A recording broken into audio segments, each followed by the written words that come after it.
Hi everyone, welcome to this short video to present you one of the features that have been introduced in Contrail 3.0.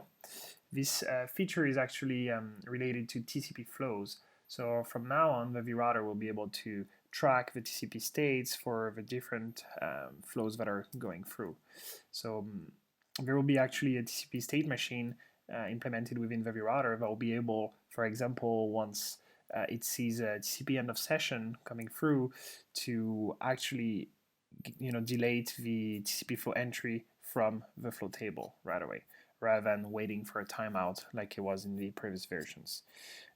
For UDP, there will be actually a timeout that will be implemented, and we'll be able to configure this timeout to delete the UDP flow entries after a certain time from the vRouter flow table.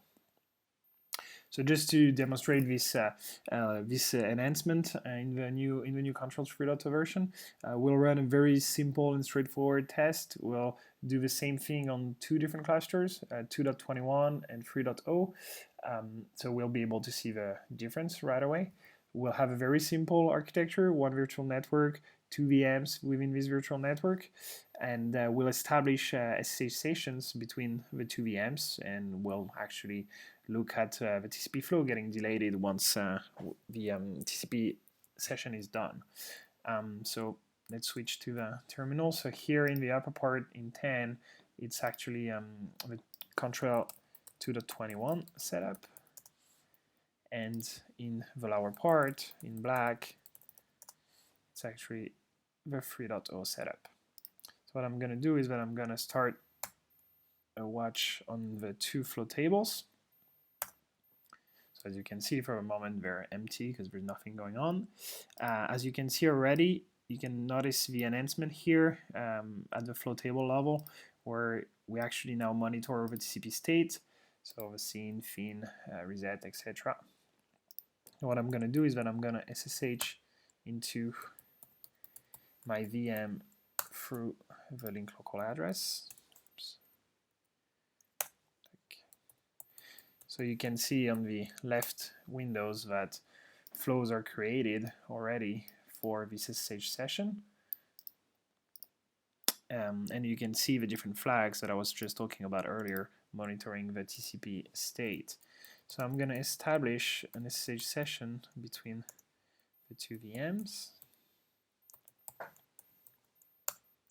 There you go. So now I'm on the other VM. I'm going to do the same thing up there.